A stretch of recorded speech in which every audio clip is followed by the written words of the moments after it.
Hi, my name's Mark, one of the pastors at Trillium.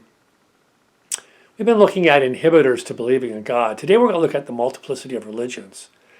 Because the variety of religious expression today is seen as evidence against the existence of God. The skeptic would say something like, how could an all-knowing, all-loving, all-powerful God allow such confusion about his own identity? That the variety of world religions, the variety of religions generally, signals to us that in fact God doesn't exist. That's the thinking. The Christian response to this is pretty simple, very similar to the response to the problem of evil.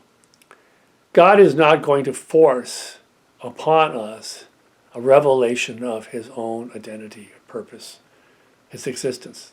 God's just not going to do that because that would take an evil means to bring about knowledge of God, and God has no intention of bringing about knowledge of him through evil means. Think of the kind of world that would be required in order to bring proper training of God as a forced requirement of life. God would become the ultimate despot. We'd be all sent to ideological camps to be trained into the true nature of God. It wouldn't work. It can't work. God has chosen a different way. One of the most fascinating things for me is that Jesus entrusted his mission, his purpose, his very identity to frail, fragile people.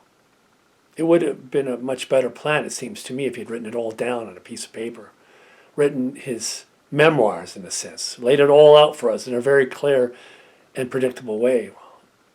Yet he doesn't do that. He chooses instead to pass on his mission, his purpose, his identity to frail, fragile people like you and me.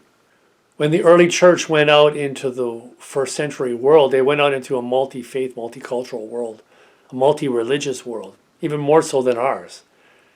They went out with a very simple message, one that Paul articulates in his first letter to the Corinthians. Paul puts it this way: "For I resolved to know nothing while I was with you except Jesus Christ and him crucified." This was a very simple message about God that the early Christians took out into the world. It was not an easy message.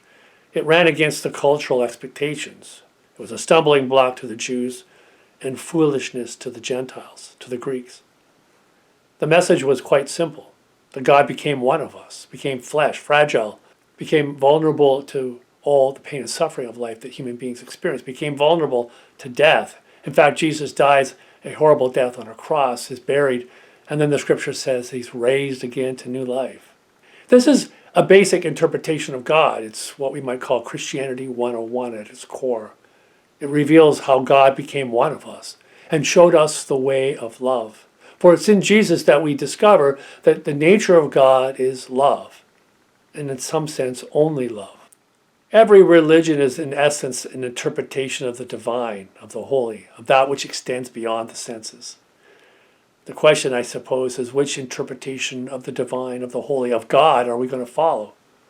You will never see Jesus listed among the great generals of the ages, amongst the great commanders of all time. You'll never see him listed as a great warrior. You'll never see him listed amongst the most prominent political leaders or economic leaders, the great business leaders of any age. In some sense, these paths were offered to Jesus at various points in his life, in his ministry, and he rejected them. He chose a different way, walked a different path. The revelation that came through Jesus, his interpretation of God, is that God is love. He revealed that to me in his own actions, in his own choices, in his own deliberations, in the choice of his words, the commitments of his life. He showed me that God is the God of love. This is the Christian interpretation of God.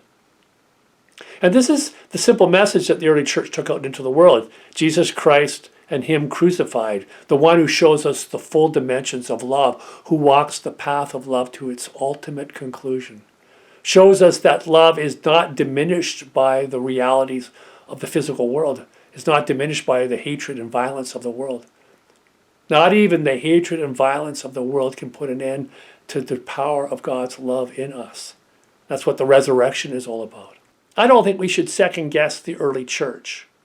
They took a very simple message, Jesus Christ and him crucified, to the world. You know, for some, like the skeptic, it becomes a stumbling block. For the proud, it's foolishness. But for those who are called by God, skeptic and proud, Christ, the true power of God, Christ, the true wisdom of God.